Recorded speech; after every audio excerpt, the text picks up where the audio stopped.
રાજકોટમાં ડમ્પર ચાલકો બેફામ બની રહ્યા છે।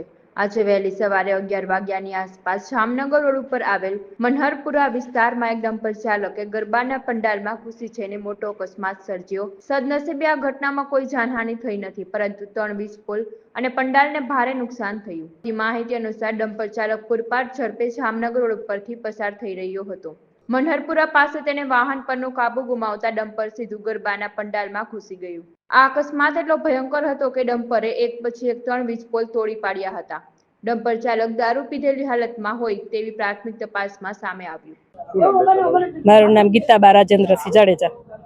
એટલે ગંભીર અકસ્માત એટલે અમને માતાજી અને દાદાએ બચાવ્યા એમ કયો। વીજ પુરવઠાવાળા કલાક પહેલા અહીંયા આવ્યા હતા, બંધ કરી દીધી લાઈટ એટલે અમે બચી ગયા બધા, નકર બધી લાઈટ ઉપાડી લીધી। 3 થાંભલા અમારા વયા ગયા છે ને ફૂલ ડ્રાઈવર હતો ને ફૂલ પીતેલી હાલતમાં છે। દેશી દારૂના અડા ફૂલ છે। અમારે તો તમને બધાને ઈ જ વિનંતી છે કે તમે બધા ભેગા થઈ મળી અને અમને ન્યાય લેવડાવો કે દેશી દારૂના આડા જેટલા છે ને એટલા બંધ કરાવો તમે બધા ભેગા થઈને। સમગ્ર ઘટના એવી કે ઈ ભાઈ આવ્યો ને પેલા દારૂ પીને ફૂલ હાલતમાં આવ્યો હતો અને અહીંથી એમને કેમ આયકું ને ઈ એને જ ખબર નથી। બધું ભેગા લઈ લીધા થાંભલા અને ધડબડાટી બોલી ને તો બધા બહાર નીકળી ગયા।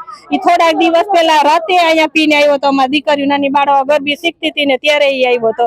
ત્યારે ઈ દીકરીઓ બધી બી ગયું હતું ને અમે એને ધોકો મારીને બહાર કાઢ્યો હતો। ત્યારે અમારે એક ભાઈ હતા ને એ આમ આગળ ધોકો લઈને મૂકી દીધો।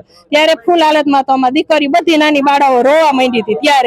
ત્યારે અમે જાતું એને કરી દીધું। પાછો અત્યારે તો આવી રીતના આવી મોટી ઘટના ઘટાડી દીધી છે ને પાછો તો વળી એમ કે છે કે મરી ગયા હોત તો તમે શું કરી લેત। એ અમારું ઈ કહેવાનું છે। અમારી ઈ જ માંગણી છે સરકારને અને તમને બધાને કે અહીંયા પેલા તો તમે દારૂ જ બંધ કરાવો, દારૂ બંધ કરાવો। જો અત્યારે ઈ ભાઈના કોક ડમ્પર વાળાના ભાઈના કોક ભાઈ આવ્યા છે ને ઈ આ બાજુ થાર પડી છે, નથી આ ડમ્પરમાં આગળ પાછળ નંબર પ્લેટ થાર પડી ને આમ શેરીમાં કે ખતાડેલી થાર પડી છે એમાંય નંબર પ્લેટ નથી। એમને ભાઈ નંબર પ્લેટ વગરની થાર હાકે છે।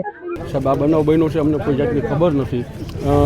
ગાડીમાં રોડ ઉપર પડી હતી, ડ્રાઈવર ટાઈમે આવતો નથી। આ ડ્રાઈવર ક્યારેક આવે છે અને ગાડી લઈ ચાવી એમાં જોઈએ એટલે ગાડી લઈ અને ડ્રાઈવર અહીં આવી ગયો। દેશી દારૂ મળે, દેશી દારૂ પીવા માટે, બરોબર છે। એ દેશી દારૂ અહીં મળે છે એટલે પીવા માટે આવી ગયો અને કદાચ ઉપર જો ઓલો હાઈટ ઊંચી હોય, જીબીના વાયર નીચા છે તો કદાચ એમાં ભરાઈ ગયું અને પડી ગયા હોય અને તૂટ્યું હોય। અને પ્લસ જે ઓલા ડીશવાળા જે વાયર નાખે છે, ડીશવાળા એ બીજા નેટવાળા છે, એના ભેગો ઓલો લોખંડનો કેબલ બાંધે છે। કદાચ તમને ખ્યાલ હોય તો લોખંડનો કેબલ જે બાંધે એ એટલો મજબૂત હોય છે કે તૂટતો નથી પણ થાંભલો પાડી દે।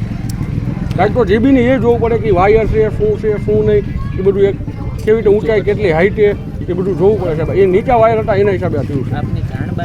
હા, જાણબાર આવી ગયા અને દેશી દારૂ મળે છે તો દેશી દારૂ માટે આવ્યો હોય ડ્રાઈવર ને દારૂ પીને નથી નીકળતો, અહીંયા આવીને પી લીધો હોય છે એને। હજી મને ડ્રાઈવર મળ્યો જ નથી ભગવાન। ડ્રાઈવર ક્યાં છે મને નથી ખબર। પબ્લિક 4-5 દી થયા માણસ એની પાસે કે ભાઈ મને કંઈક ધંધો આપો તો કયું ગાડી હાંકવા મંજે, બરાબર। આવી તમને ખબર ન હોય કે આ પીતો હોય છે કે આ હે તે હે। આ 4-5 દી ત્યાં જ આવ્યો છે અને અહીંથી એમ નીકળો છે એને લઈ લીધું છે દેશી દારૂ।